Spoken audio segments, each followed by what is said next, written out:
Hello दोस्तों, study exam academy में आपका स्वागत है। आज अपन करेंगे भारतीय इतिहास संबंधित 25 मोस्ट क्वेश्चन करेंगे। तो सभी दोस्त, राजस्थान पुलिस, राजस्थान एसआई, पटवार या वन रक्षक, आप किसी भी एग्जाम की तैयारी करते हैं, हल देखिएगा जीके का क्वेश्चन जो है सभी एग्जाम में आता है, तो सभी एग्जाम के लिए इम्पोर्टेंट है। तो सभी लोग लाइव आ जाइएगा। एक बार लिंक को शेयर कर दें, व्हाट्सएप ग्रुप, फेसबुक ग्रुप, जितने भी ऑनलाइन प्लेटफॉर्म है सभी पर लिंक को शेयर कर दीजिए, ताकि जितने पढ़ने वाले दोस्त हैं सभी पढ़ने वाले दोस्त लाइव आ जाएंगे। चलिएगा क्वेश्चन स्टार्ट करेंगे। भारतीय इतिहास चल रहा है, वेरी इंपॉर्टेंट क्वेश्चन रहेगा आज। चलिए पहला क्वेश्चन करते हैं। प्रसिद्ध कोहिनूर हीरा इनमें से एक खान से निकाला जाता है, मतलब किस खान से कोहिनूर हीरा निकाला जाता है? उड़ीसा तट, छोटा नागपुर पठार, बीजापुर या गोलकुंडा? कहां से निकाला जाता है कोहिनूर हीरा?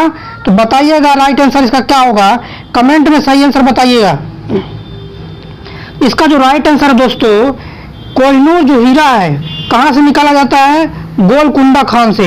कहां से दोस्तों? गोलकुंडा खान। और गोलकुंडा खान कहां पर स्थित दोस्तों? आपको बताना है, कमेंट में बताना है गोलकुंडा जो खाने हैं कहां पर स्थित है। चलिएगा नेक्स्ट करेंगे दोस्तों। अगला क्वेश्चन क्या कहता है? तराइन का युद्ध पृथ्वीराज चौहान और किसके बीच हुआ था?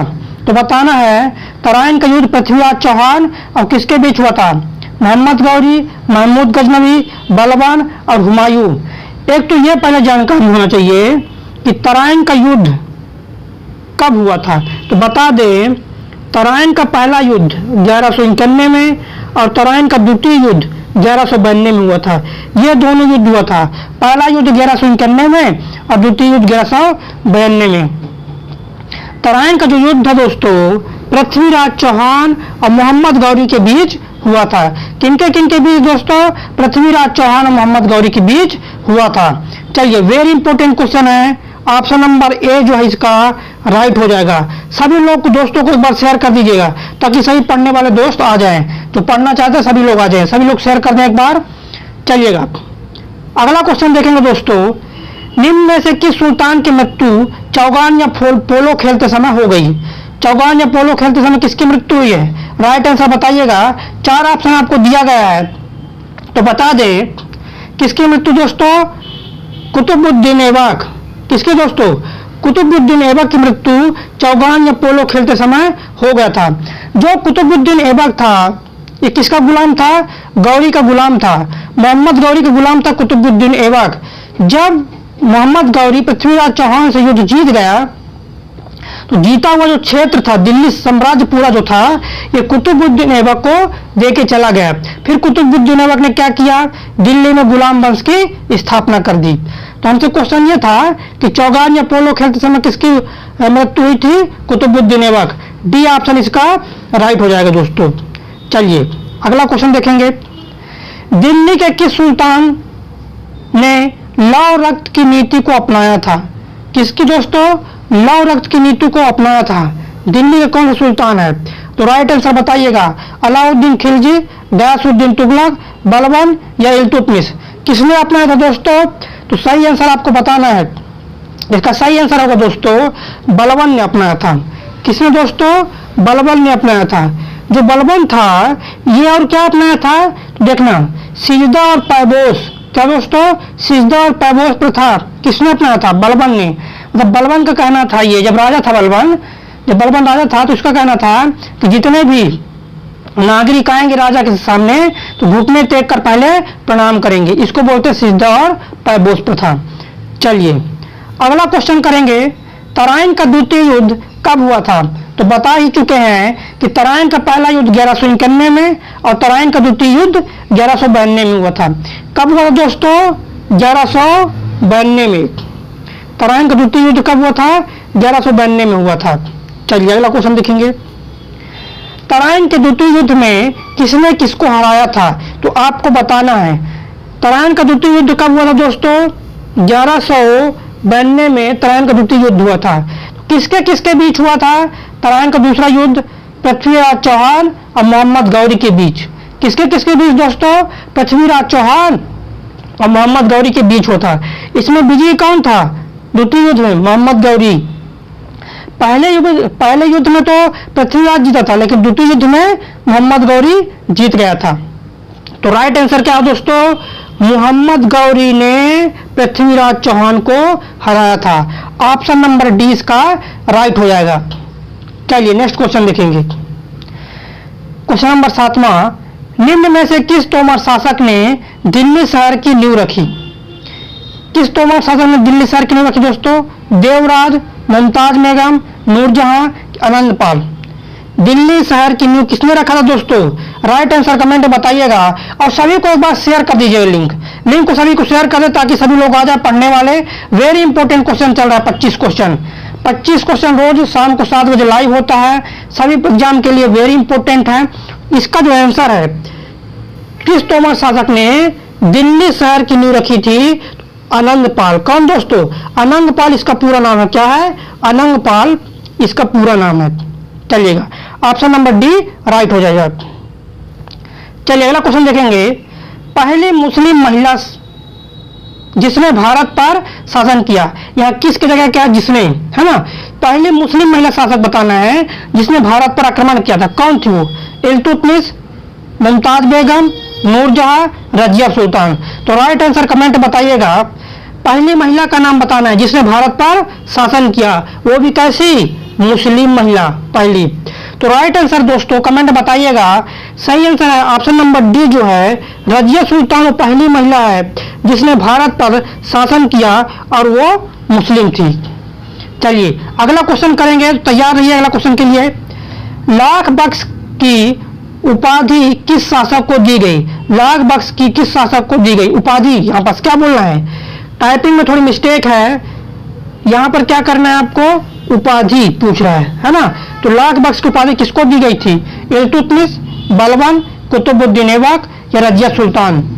तो राइट आंसर क्या होगा दोस्तों बताइएगा सभी लोग जिनको पता है आंसर। तो लाख बख्श मतलब लाखों का दान देने वाला। लाख बख्श मतलब दोस्तों क्या है? लाखों का दान देने वाला। किसको बोलते हैं? कुतुबुद्दीन ऐबक को बोलते हैं। किसको दोस्तों? कुतुबुद्दीन ऐबक को बोलते हैं लाख बख्श। चलिए अगला क्वेश्चन देखेंगे। क्वेश्चन नंबर 10वां क्या है? वह युद्ध जो भारत में मुस्लिम शक्ति की स्थापना में सहायक सिद्ध हुआ था। मतलब किस युद्ध के बाद भारत में मुस्लिम सत्ता स्थापित हो गया? किस युद्ध के बाद? देखिएगा, तराइन का जब द्वितीय युद्ध हुआ था तो जिसमें मोहम्मद गौरी ने पृथ्वीराज चौहान को हरा दिया। जब मोहम्मद गौरी ने पृथ्वीराज चौहान को हरा दिया तो मोहम्मद गौरी ने दिल्ली पर शासन स्थापित कर दी। कौन शासन स्थापित कर दी? मोहम्मद गौरी ने शासन स्थापित कर दी। और फिर मोहम्मद गौरी ने कुतुबुद्दीन ऐबक को सौंपकर अपने देश चला गया। मतलब मुस्लिम शक्ति की स्थापना किस युद्ध के बाद दोस्तों? तराइन के द्वितीय युद्ध के बाद, जिसमें पृथ्वीराज चौहान हार जाता है और दिल्ली पर किसका शासन हो जाता है दोस्तों? मोहम्मद गौरी का शासन हो जाता है। तो तराइन का द्वितीय युद्ध, ये सही आंसर होगा। ऑप्शन नंबर बी राइट हो जाएगा। चलिए अगला क्वेश्चन नंबर 11 है। तक्षशिला विश्वविद्यालय किन दो नदियों के बीच में स्थित है? क्या बोल रहा दोस्तों? तक्षशिला विश्वविद्यालय किन दो नदियों के बीच में स्थित है? तक्षशिला विश्वविद्यालय कहाँ पर है दोस्तों? पहले यह बताना है। तो बता दें, तक्षशिला जो विश्वविद्यालय है ये पाकिस्तान में है। कहाँ पर दोस्तों? तक्षशिला जो विश्वविद्यालय है वो पाकिस्तान में स्थित है। पाकिस्तान में कहाँ पर स्थित है? पेशावर में, फिरोजपुर पेशावर में तक्षशिला विश्वविद्यालय। हमसे ये पूछा है किन दो नदियों के बीच में स्थित है। तो जिनको आंसर पता है वो कमेंट में कीजिएगा आंसर क्या सही होगा। तो बता दें, सिंधु और झेलम नदी। क्या दोस्तों? सिंधु और झेलम नदी के बीच में तक्षशिला विश्वविद्यालय है। चलिए अगला क्वेश्चन करेंगे दोस्तों। सांची स्तूप का निर्माण किसने करवाया था? क्या दोस्तों? सांची स्तूप का निर्माण किसने करवाया था? चंद्रगुप्त मौर्य, हुमायूं, अशोक, नरसिम्हन। सांची स्तूप कहां पर स्थित है दोस्तों? तो बता दें, जो सांची स्तूप है एमपी में है। कहां पर दोस्तों? एमपी में है, मध्य प्रदेश के रायसेन जिला में। सांची स्तूप कहां है? मध्य प्रदेश के रायसेन जिला में स्थित है। पूछा है किसने निर्माण करवाया था? अशोक ने निर्माण करवाया। किसने दोस्तों? अशोक ने निर्माण करवाया था। तो कौन सा option? Option number C right हो जाएगा। अशोक ने सांची स्तूप का निर्माण करवाया था। चलिए अगला क्वेश्चन देखेंगे और ध्यान से पढ़िए। 25 जो वेरी इंपॉर्टेंट क्वेश्चन दोस्तों, कितने 25 क्वेश्चन, इसमें 2-3 क्वेश्चन आना अनिवार्य। देखिएगा क्वेश्चन नंबर 13 है, खजुराहो मंदिर का निर्माण किसने करवाया था? तो बताना है राइट आंसर क्या होगा, चंद्रगुप्त मौर्य या फिर सिंधिया, बुंदेला राजपूत, चंदेल राजपूत। तो खजुराहो मंदिर का निर्माण जो करवाए थे ये कौन करवाए दोस्तों? चंदेला राजपूत। कौन दोस्तों? चंदेल राजपूत द्वारा खजुराहो मंदिर का निर्माण करवाया गया था। ये आपका डी नंबर राइट हो जाएगा। और जो खजुराहो मंदिर है ये कहां पर स्थित दोस्तों? तो खजुराहो मंदिर जो है मध्य प्रदेश के छतरपुर जिले में स्थित है। कहां पर? मध्य प्रदेश के छतरपुर जिले में स्थित है। चलिए अगला क्वेश्चन देखेंगे। विक्रमशिला विश्वविद्यालय किसके द्वारा बनवाया गया था? वेरी इंपॉर्टेंट क्वेश्चन है ये, क्योंकि जो विक्रमशिला विश्वविद्यालय है प्राचीन काल का फेमस विश्वविद्यालय है। क्या दोस्तों? प्राचीन काल का। देखो प्राचीन काल में 2-3 विश्वविद्यालय फेमस थे, तक्षशिला, नालंदा, विक्रमशिला। तो विक्रमशिला विश्वविद्यालय किसके द्वारा बनवाया गया था? बताना है आपको। सही आंसर क्या होगा कमेंट में आंसर कीजिएगा कि राइट आंसर क्या होगा। चलिए तो आंसर बता दें दोस्तों, विक्रमशिला विश्वविद्यालय जो है धर्मपाल, किसके द्वारा दोस्तों? धर्मपाल के द्वारा बनवाया गया था। धर्मपाल पाल वंश का प्रतापी शासक था। इन्होंने शिक्षा के लिए, बौद्ध शिक्षा के लिए विक्रमशिला विश्वविद्यालय की स्थापना किया था। चलिए अगला क्वेश्चन देखेंगे। 15 नंबर, सत्यमेव जयते शब्द किस उपनिषद से लिया गया है? क्या दोस्तों? सत्यमेव जयते शब्द किस उपनिषद से लिया गया? तो ये आपका लिया गया है, किससे लिया गया है? राइट आंसर बताइएगा। ऑप्शन नंबर बी जो दोस्तों सत्यमेव जो जयते है ना, सत्यमेव जयते कहां से लिया गया है? मुंडकोपनिषद से लिया गया है। ऑप्शन नंबर जो बी है ये राइट हो जाएगा। चलिए अगला क्वेश्चन देखें। क्वेश्चन नंबर 16, किस शासक ने एलोरा मंदिर का निर्माण करवाया था? क्या दोस्तों? किस शासक ने एलोरा मंदिर का निर्माण करवाया था? तो बताना सही आंसर क्या होगा, चालुक्य वंश, पल्लव वंश, राष्ट्रकूट वंश या पाल वंश। सही आंसर क्या दोस्तों? एलोरा मंदिर की बात कर रहा है तो किसने करवाया था एलोरा मंदिर का निर्माण? कहां पर स्थित है एलोरा मंदिर? ये महाराष्ट्र में है। किसने करवाया दोस्तों? राष्ट्रकूट वंश के शासकों ने। किसने करवाया था? राष्ट्रकूट वंश के शासकों ने किसका निर्माण करवाया? एलोरा मंदिर का निर्माण करवाया था। ऑप्शन नंबर सी राइट हो जाएगा। चलिए और सभी को एक बार शेयर करें ताकि पढ़ने वाले जितने भी दोस्त हैं सभी लोग आ जाएं, क्योंकि वेरी इंपॉर्टेंट क्वेश्चन चल रहा है। सभी एग्जाम के लिए वेरी इंपॉर्टेंट जीके है, भारतीय इतिहास का जीके सभी एग्जाम के लिए है। और जीके अच्छा लग रहा है तो एक बार लाइक भी करें, दोस्तों को शेयर करें और लाइक भी करें, दोनों जरूरी है, क्योंकि आप लाइक करेंगे तो मोटिवेशन आएगा। पहली बार अगर चैनल में जो लोग आए हैं, विजिट किए हैं पहली बार, चैनल को सब्सक्राइब कर लें ताकि नोटिफिकेशन तुरंत मिल जाए। चलिए 17 नंबर क्या बोल रहा है, निम्न में से कौन कनिष्क का दरबारी चिकित्सक था? तो बताना है कौन था दरबारी चिकित्सक? वसुमित्र, नागार्जुन, चरक, पतंजलि। सही आंसर कमेंट में कीजिएगा दोस्तों।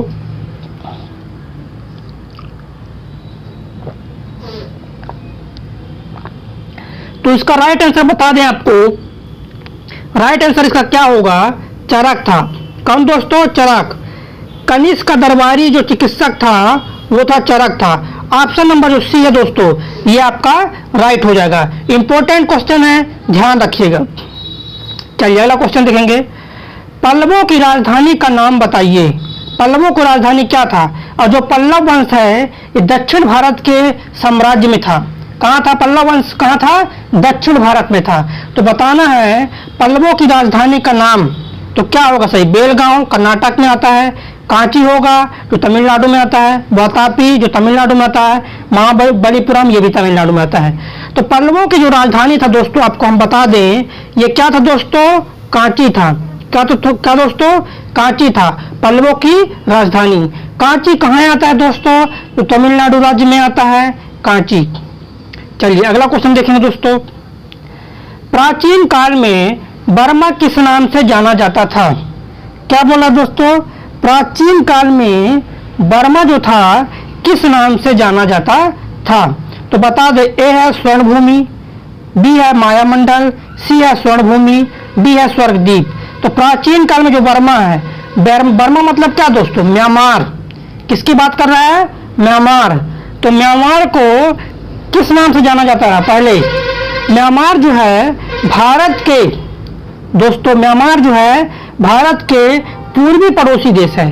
क्या है? भारत का पूर्वी पड़ोसी देश है। तो पूछा है वर्मा का प्राचीन काल में नाम क्या था? तो बता दे, इसको बोलते रहे स्वर्णभूमि। क्या बोलते रहे दोस्तों?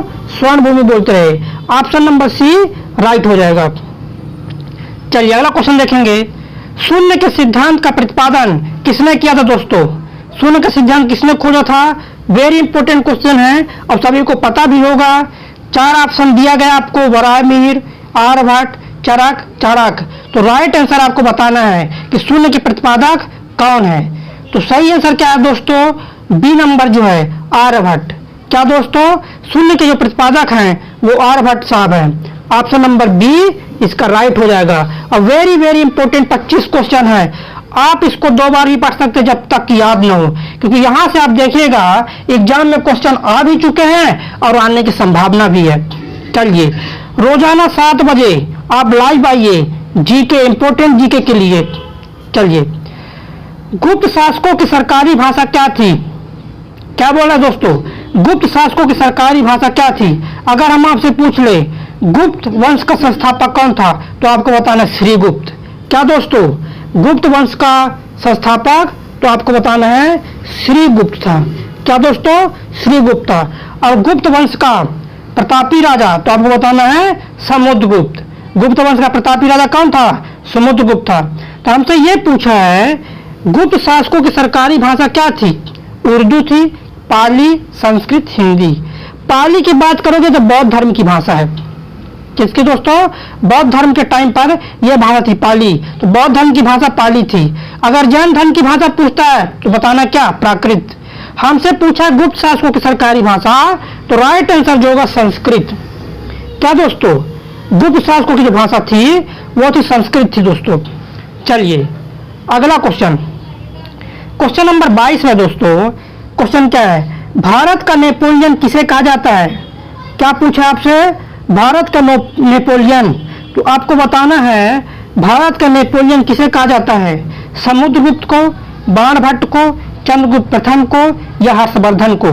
भारत का नेपोलियन किसे कहा जाता है? तो राइट आंसर जिनसे आता है कमेंट में आंसर कीजिएगा कि राइट आंसर क्या होगा दोस्तों। तो बता दें भारत का जो नेपोलियन कहा जाता है समुद्रगुप्त को कहा जाता है। किसको बोला जाता है भारत का नेपोलियन?